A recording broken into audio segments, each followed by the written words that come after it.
Pemirsa, seorang imam di sebuah musola tewas setelah ditikam orang tak dikenal. Pihak kepolisian kini tengah memburu pelaku.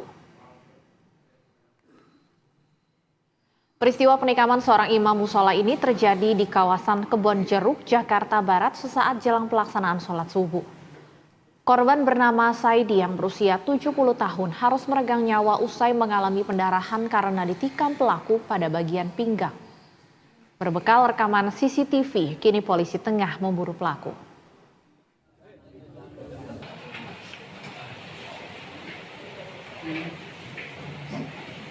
Sholat sunnah, wirid, nggak lama tuh azan. Nggak lama azan, setelah azan, habis sholat sunnah lagi, qobliyah.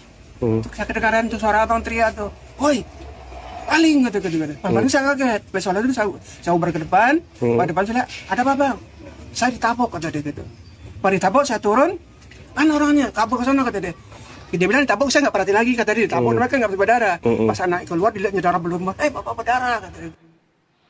Untuk mengetahui apa motif dari pelaku yang melakukan penikaman yang menyebabkan seorang imam musola meninggal dunia, kita sudah terhubung dengan Kelvin Sipahutar dan juru kamera Eko Miadi langsung dari lokasi kejadian.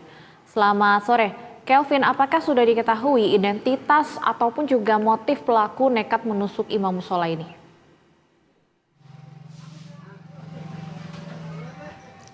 Ya baik, selamat sore Stefani dan juga pemirsa. Inilah tempat kejadian perkara atau lokasi pembunuhan seorang imam masjid bernama Saidi yang ada di Musola Uswatun Hasanah di Kelurahan Kedoya Utara, Jakarta Barat. Peristiwa tersebut memang tepatnya terjadi pada hari Kamis saat korban hendak mengambil air wudhu menjelang ibadah sholat subuh. Namun kemudian ketika tengah mengambil air wudhu, korban ditusuk oleh seseorang yang tidak dikenal dan sampai saat ini identitas dari pelaku juga masih belum diketahui. Dan akibatnya memang korban yang mengalami penusukan ini, korban langsung berteriak begitu, namun memang pelaku sudah melarikan diri terlebih dahulu sebelum memang warga dapat menangkap pelaku tersebut. Dan saat memang korban yang mengalami penusukan ini berteriak, memang pihak keluarga pun langsung keluar mendatangi korban dan bercerita bahwa barusan ada kejadian penyerangan yang kepada dirinya saat tengah mengambil wudhu.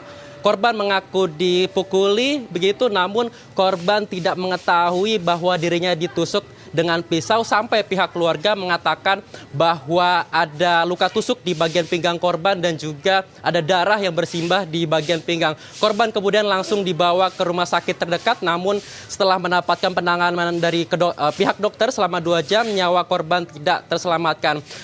Aksi dari pelaku ini sudah terlihat dari rekaman CCTV di mana pelaku ini merupakan seorang pria yang berperawakan kurus dengan tinggi sekitar 170 cm dan juga memiliki rambut pendek. Juga terlihat dalam CCTV pelaku ini merupakan orang yang memakai baju dan juga celana pendek begitu Stefani. Dan untuk mengetahui bagaimana terkait dengan detail daripada kronologi peristiwa pembunuhan yang menimpa imam musola tersebut, saya akan mengajak Anda untuk berbincang-bincang langsung dengan pihak keluarga daripada Saidi. Halo, selamat sore Bapak, dengan Bapak siapa?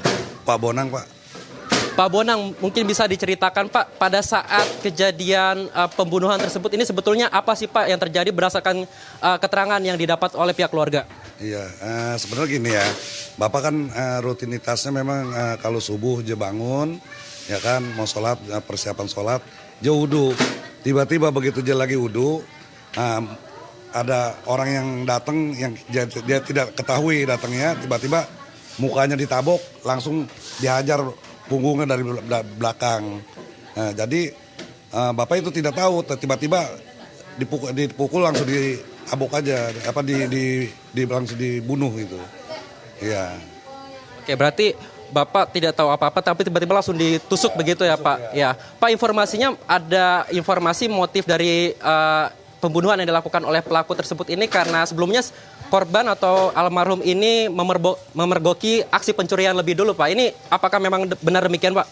Kalau memergokin dia enggak, karena kalau memergoki berarti kan Bapak tahu lebih dulu dengan orang tersebut. Ini kan Bapak lagi wudhu, nggak tahu ada orang tersebut datang, tiba-tiba ditabok, dipukul, langsung dikecuk pakai pisau dari belakang.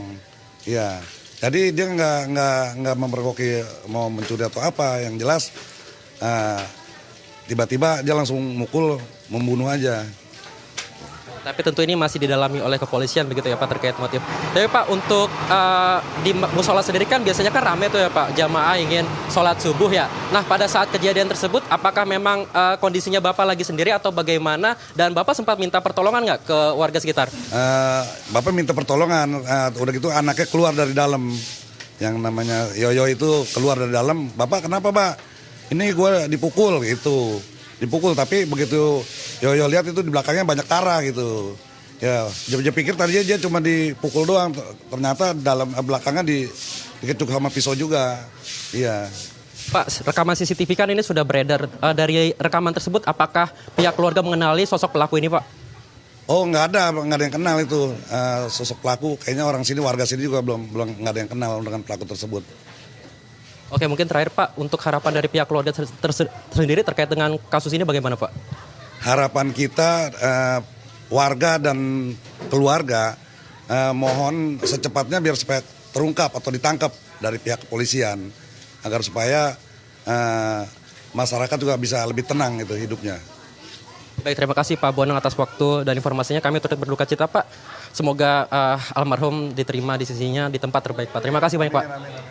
Ya, baik Stefani, itu dia wawancara kami bersama pihak keluarga dan memang untuk pihak kepolisian sendiri, baik dari Polsek Kebonjeruk, lalu juga Polres Metro Jakarta Barat hingga Polda Metro Jaya masih mencari keberadaan pelaku dan mencari tahu identitas daripada pelaku tersebut. Dan sampai saat ini sendiri polisi sudah melakukan olah TKP dan meriksa rekaman CCTV serta juga memintai keterangan daripada para saksi yang ada di lingkungan sekitar ini untuk kemudian mendalami terkait dengan kasus pembunuhan tersebut. Dan untuk jenazah sendiri dari almarhum ini sudah dimakamkan Stefani pada hari Kamis malam kemarin, 1 hari setelah memang kejadian tersebut terjadi pada pagi hari. Stefani. Terima kasih Kelvin Sipahutar dan juru kamera Ekomi di atas laporan Anda. Selamat bertugas kembali.